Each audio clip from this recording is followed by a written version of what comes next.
Unfortunately, some people saw that as a feature and not a bug. If you've watched my content, you know how much I hate alcohol. This article here, I think, will explain that more, even though it's centered around how it's, quote, ending more women than ever before. I'm really curious what the gender gap in drinking is. Is it because men are drinking less than women, or are women drinking less than men? I can tell you right now from what I've seen on dating apps of women I've seen, almost all of them have a drink in their hand in one bit of their pics, or they are. They put sometimes or yes in the answer box for that, which for me, if it's anything other than a firm no, I'm immediately gonna swipe left. But anyway, let's see what National Geographic has to say about how it's affecting women.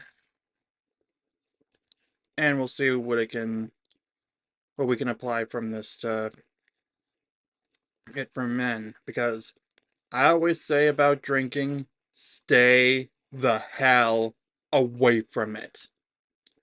Nothing good can come of a substance that impairs your ability to function from just one drink. But before I do that, be sure to give this video a like. Comment your predictions for what this article is going to say. And subscribe for daily videos. Without further ado, let's get right into the article.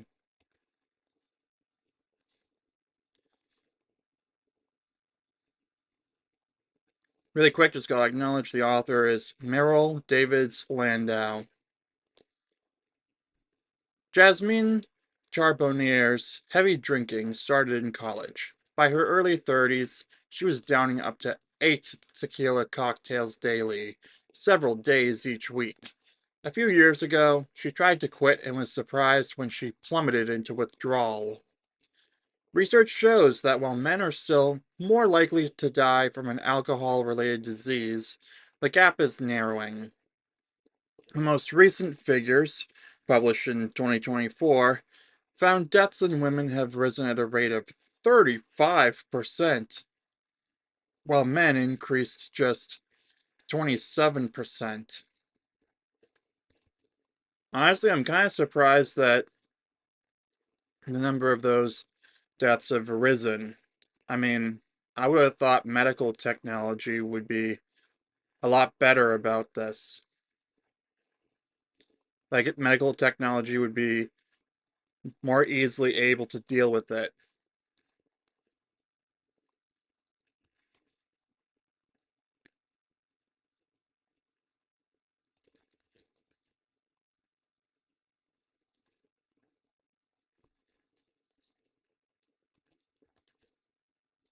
The rise in deaths results from an unfortunate gender equality. Women now raise their glass almost as frequently as men. A recent US government survey found 45% of women drank in the prior month, compared to 50% of men. Women in their 30s and 40s, in particular, are now drinking more than their male counterparts. I guess the box wine stereotype for women who never got around to having kids before menopause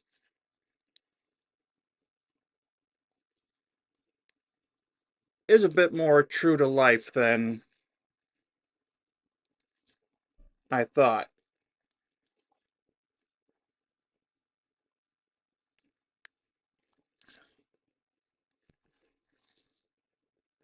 That's what I keep hearing about the whole dating market shenanigans and such.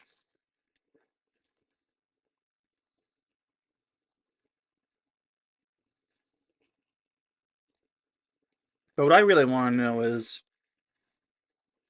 why is that gap closing? Well, really, the first thing I need to understand is why anyone, male or female, would drink alcohol in the first place, just knowing that it impairs your ability to function.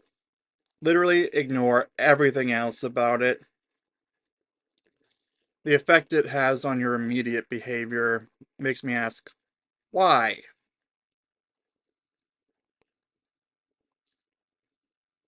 Yes, I know I'm sounding kind of puritanical, but you know what? I think I made the right call to steer clear of alcohol in my entire life. As I always say, stay the hell away from it. Nothing good can come of consuming a substance that alters your thinking and makes you do something you normally wouldn't do.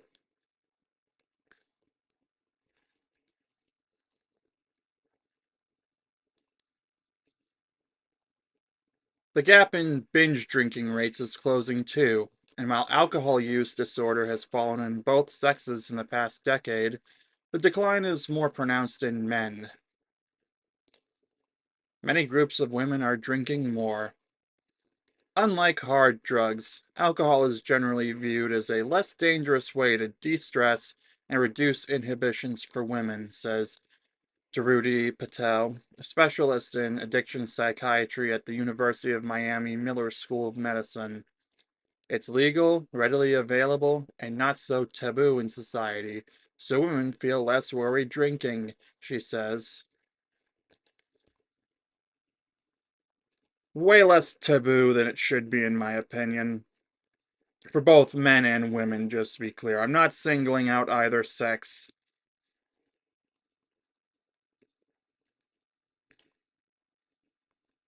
Personally, I think it's better off avoided. I'm going to keep repeating that throughout the video.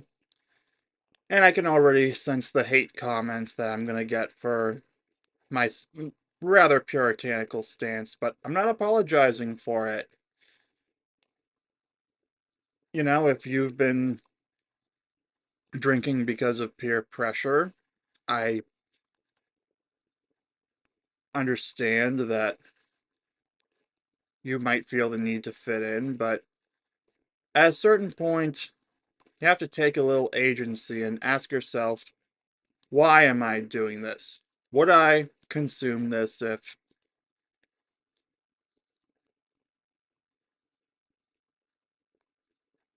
in any other circumstances?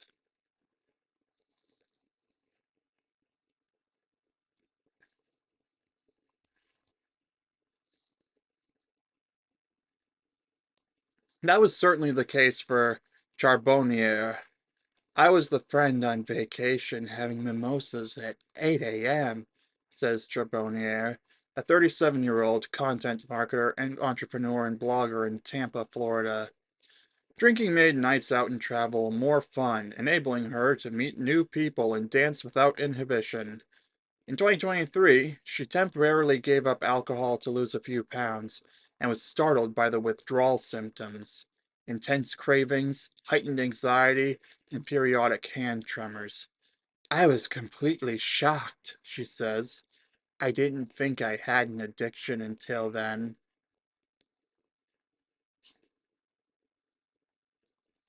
High rates of drinking in women span racial, social, economic, socioeconomic, and lifestyle spectra.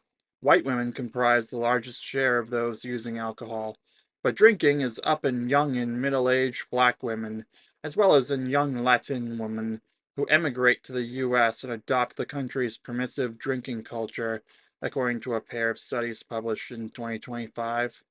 More younger women are also prone to excessive imbibing as they delay parenthood, a life stage that generally corresponds with reduced rates of drinking.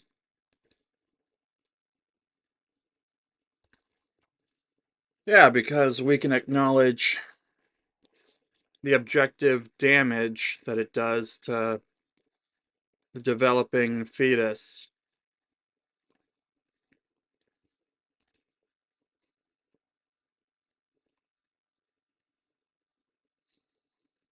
And I think a lot of it's like peer pressure, like making you think you have to participate in drinking, or they make it as some kind of rite of passage into adulthood. Like, have you seen the movie Good Boys? You know what I'm talking about.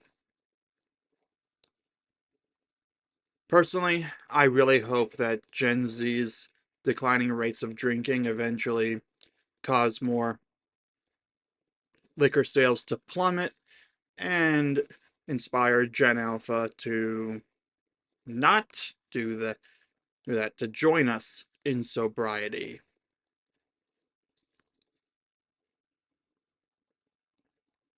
You know, I really hope that someday more people take the abnormal psychology teacher approach to alcohol. Well, what he said about heroin, because in class, while he did use a slide of an image of someone passed out drunk with the caption, "Isn't this glamorous?" The joke being that it wasn't exactly glamorous. But he did say that he didn't see a problem with having a drink every now and then. But my stance on it is the same as his stance on heroin. Stay the hell away from it.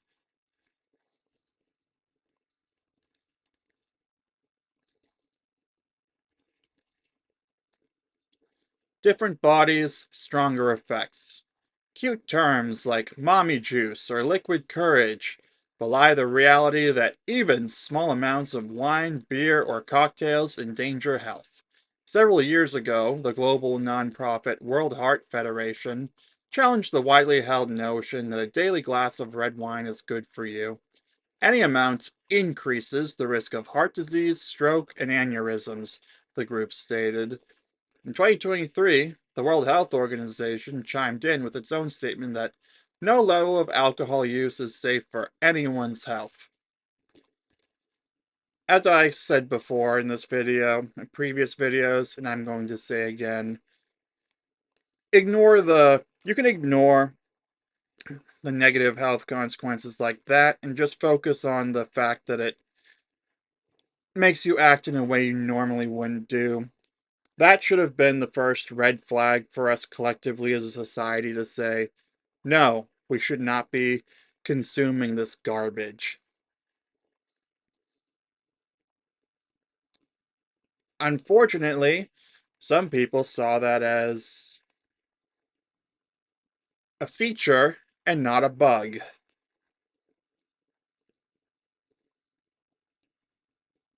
See, that's the reason that I don't have as much of a problem with unhealthy eating compared to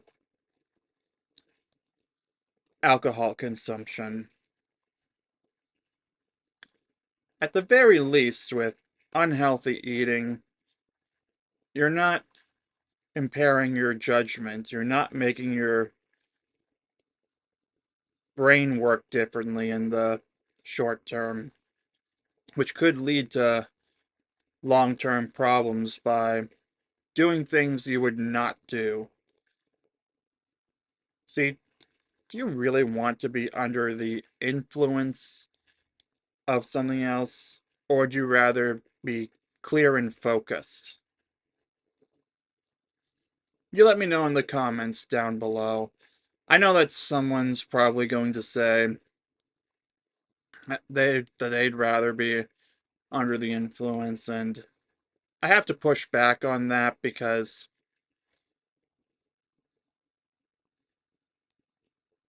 you should want to be able to have control over your actions at all times. See, that's ultimately why I'm against drinking, because people need to be able to be in control of their own actions.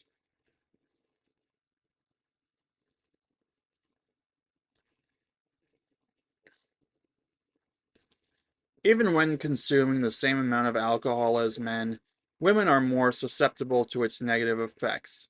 For example, scientists evaluating alcohol's effects on men and women with similar genes for alcohol metabolism found women are more impaired in the hours afterward, with slower reaction times and reduced coordination. Experts attribute some of these differences to women's body composition, which has more fatty tissue and less water than men of similar weight, leading to higher and more persistent blood alcohol concentration. Women also have fewer enzymes that metabolize alcohol, and their hormonal fluctuations are thought to play a role in how quickly alcohol breaks down. Moreover, women who drink develop a greater number of medical problems and at much lower alcohol levels than men. Consuming 2 drinks a day increases the risk of death in women from any cause compared to non-drinkers, while men require more than 3 drinks, according to an analysis published in 2023. Is this all strictly internal, like liver damage and such, or does any of this have to do with the primary reason that I would not drink alcohol even if you paid me to? I would literally rather suffer from dehydration than impair my judgment like that.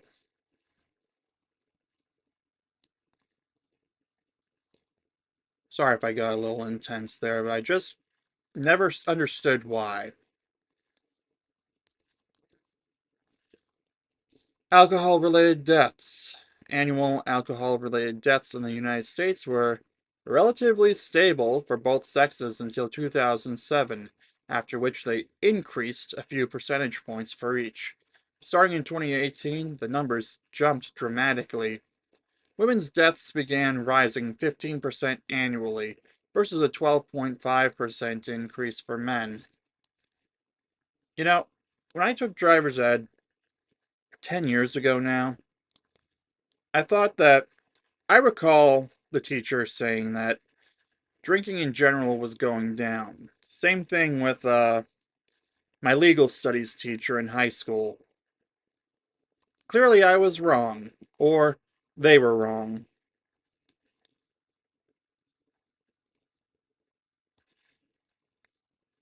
This finding is not unexpected, says Ibrahim Karay, associate professor of population health at Hofstra University in Hempstead, New York, who studies the issue. It's a logical it's logical that we would see these sex differences in alcohol related deaths, considering the literature has been showing that the gap in consumption has been narrowing and complications in women are rising, he says. A portion of the stark increase may also be attributable to the opioid epidemic, since people tend to abuse more than one substance simultaneously, he says. Deaths from alcohol can occur swiftly, such as the sudden heart or liver failure of alcohol poisoning, or the car accidents, falls, or drownings after drinking too much. Probably from the impaired judgment, which again is literally the only reason we need here. We can ignore the liver and heart damage all day and just focus on the impaired judgment, which is apparently which is probably what caused those car accidents, falls, and drownings.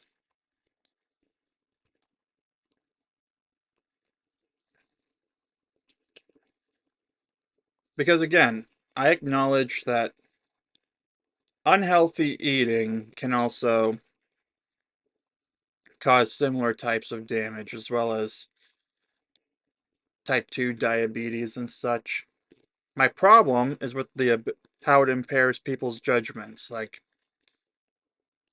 you can eat one Big Mac a month, and your mind will still be relatively sharp.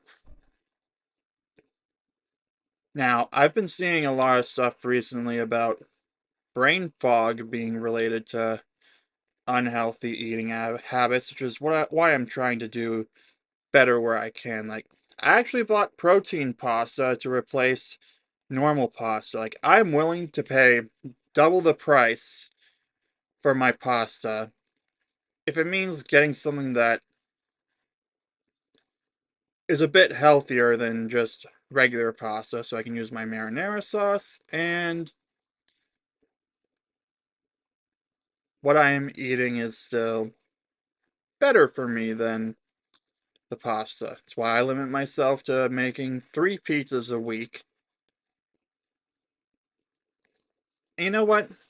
I'm actually considering making proper lunch at home more often rather than just shovel a protein bar down my mouth and then get down my throat and then get back to work. So yeah, I'm aware of the not too different consequences, health effects. But again, my problem is and always will be the fact that it immediately impairs your judgment. Look, if consuming something makes you unable to operate heavy machinery in the immediate aftermath, is it really a good idea to consume it in the first place? Like, ever?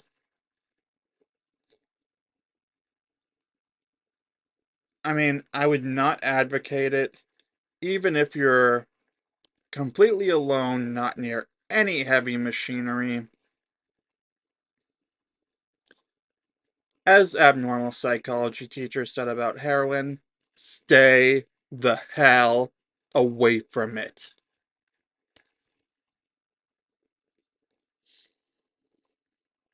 But most of the deaths reflect the toll from longer term consumption, Carre says, including from its eventual impact on the liver, the pancreas, or the heart. Drinking can also lead to breast cancer, where lifetime risk rises as much as 9%, even with one daily drink.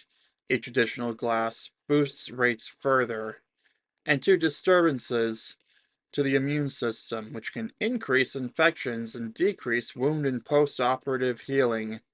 Fertility problems and early menopause are also tied to alcohol. And of course, women who drink while pregnant put their children at risk of physical, mental, and behavioral problems.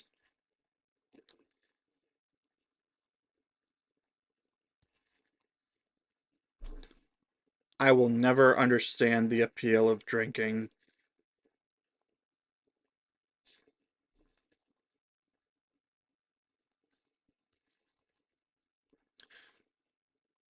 Oh, hey, alternatives to alcohol. Some 29 million Americans are thought to have an alcohol use disorder, but women who have a problem are less likely to seek help than men. 7% of men, but just 4% of women, are diagnosed annually. I always thought it was the other way around that women were more likely to seek help for something. Like, women are usually more likely to seek the help of a mental health professional. Women are more likely to go to the doctors over things like that alarm them or concern them. Married men are usually known to be more likely to go see the doctor at the prodding of a wife than single men like me who are considered way less likely to go to the doctors over something that's worrying. I am surprised that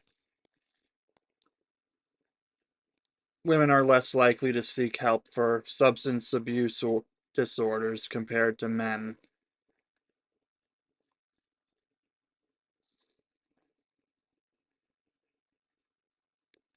Of course, it might have to do with peer pressure to enjoy alcoholic beverages around events and such, like weddings, are typically all about getting drunk.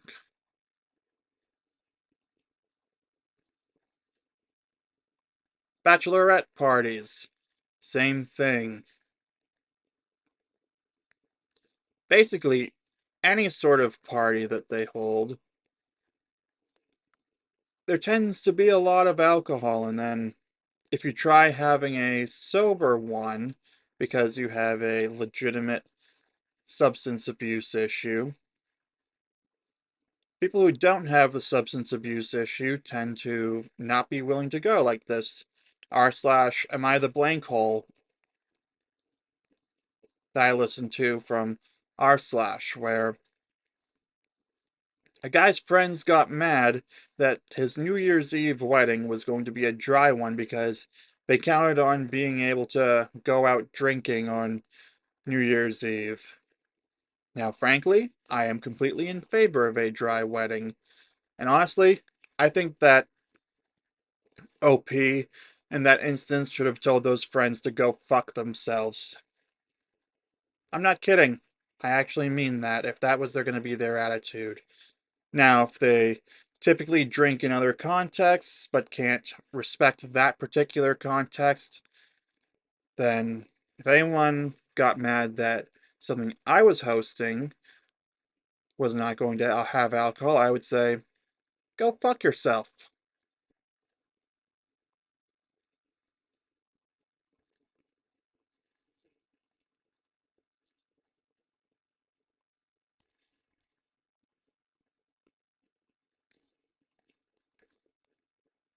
One reason may be that women don't always recognize how much they're drinking, Patel says.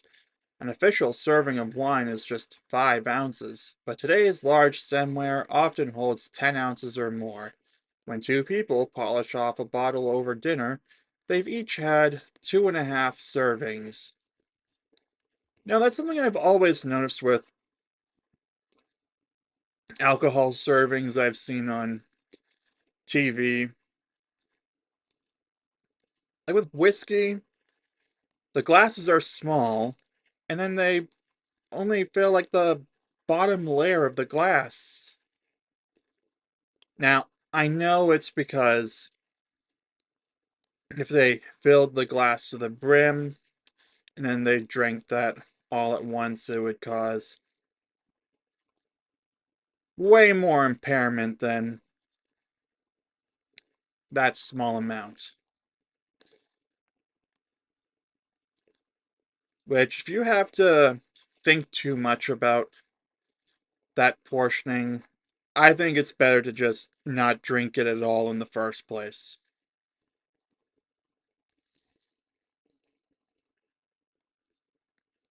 Federal guidelines recommend that women who want to drink consume no more than 1 serving a day, 2 for men.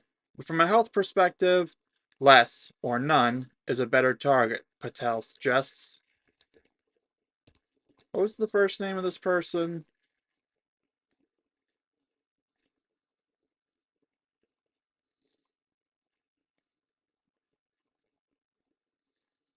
Judy Patel, you are speaking my language right now. Of course, I think a better way to put it is stay the hell away from it.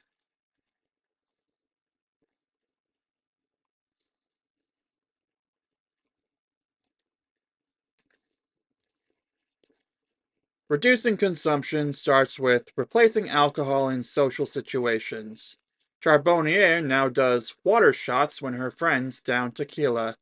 Ordering sparkling water, a soft drink, or a mocktail with dinner or at happy hour gives a person a glass to hold when others do, Patel says. She also recommends telling friends and family that you are no longer drinking.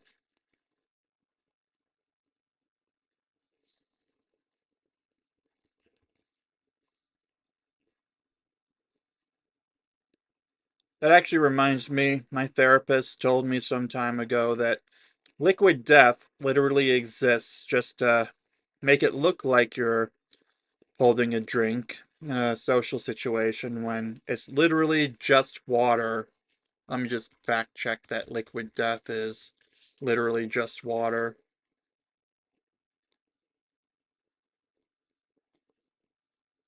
Okay, they do have iced tea as well. Yeah, it's still drinking water. Apparently, the logo is designed to look like an alcoholic beverage from the outside so that people don't raise questions. Me personally, I've never had that problem. I've always been proud to say, I do not drink, I will not drink. Like I said earlier, I would literally suffer from dehydration than drink alcohol. That's how much I hate it.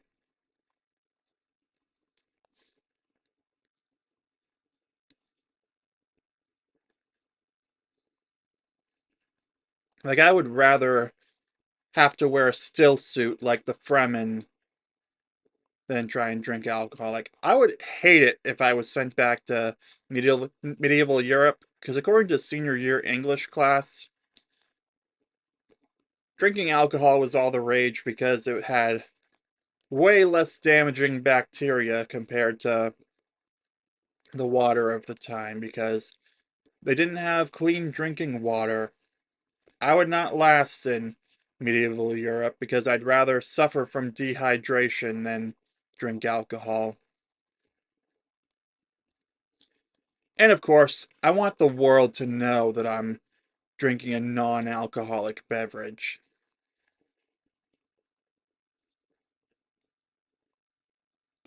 And unfortunately, when I'm swiping on dating apps, I have to assume that any beverage in the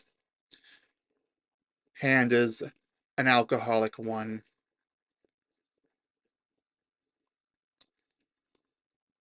I'm sorry, but I'd rather be wrong about that.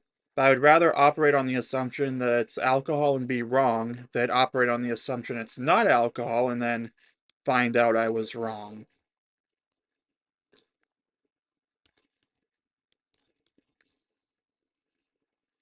Those who frequently rely on alcohol to manage stress or who regularly experience symptoms of overconsumption, such as lethargy or foggy thinking, should talk to their primary care physician, Patel says. A doctor may recommend seeing a therapist to learn alternative stress management techniques or joining a support group, such as Alcoholics Anonymous. Exactly. When it comes to the deeper medical parts of it, talk to your doctor. I am not a doctor. I am just some random guy on the internet who believes that drinking alcohol is a stain on our culture. And I would like to see it disappear, so that's why I'm talking about this. And when I say disappear, I mean just have it fade away due to a lack of interest. Now, if you are someone watching who personally drinks, I have no beef with you right now. I'm not going to go out of my way to condemn you at this very moment in time, but I'm also not going to encourage it either. In fact, I would actually encourage you to consider not drinking alcohol for some period of time if you have been considering experimenting with sobriety. You know, just give it a chance, see how it works out in terms of the objective health measures. I know you're probably going to struggle more with the social aspect if you have friends who drink in group settings and pretty much encourage it.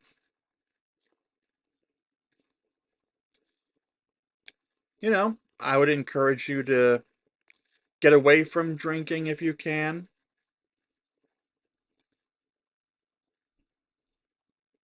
But if you're a victim of peer pressure, I don't hate you. I have nothing against you. I think you're a victim of peer pressure.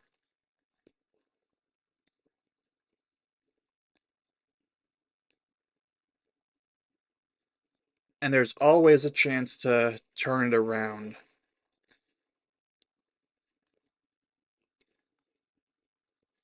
I'm trying not to shame people for it because, as effective of a tool as shame can be sometimes, I want people to be making this decision of sound mind, knowing full well that it will be a long term benefit. Because again, my problem is not necessarily with all these long term effects. Literally, just what happens after taking one drink is everything I need to know.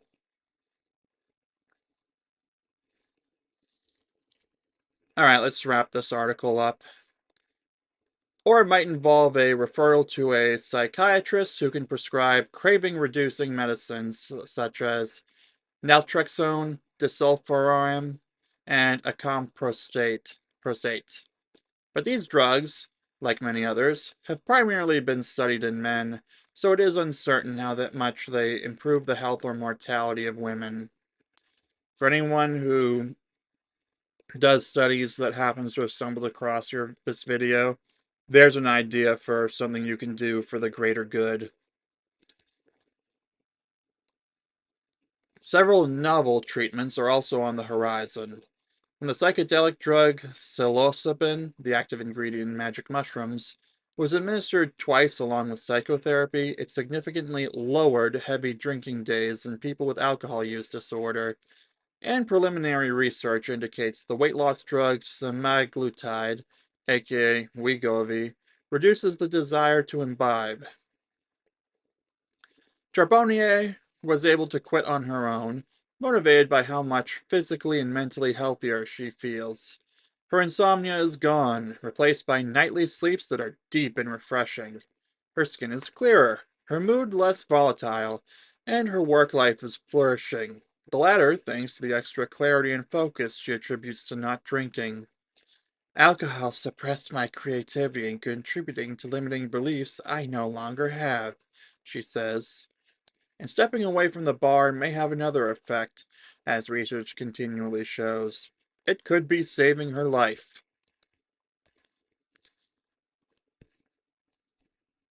It's definitely saving her life for making it significantly better. You know, as I said earlier, I have never understood the appeal of alcohol, and I really hope that this video convinced anyone, male or female, to consider at least trying sobriety.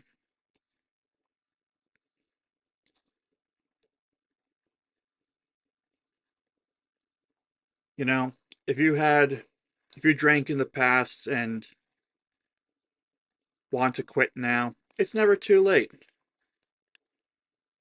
I personally am not trying to give anyone a hard time for drinking in the past. But I will say that it's always better avoided. You don't even have to be as extreme as me.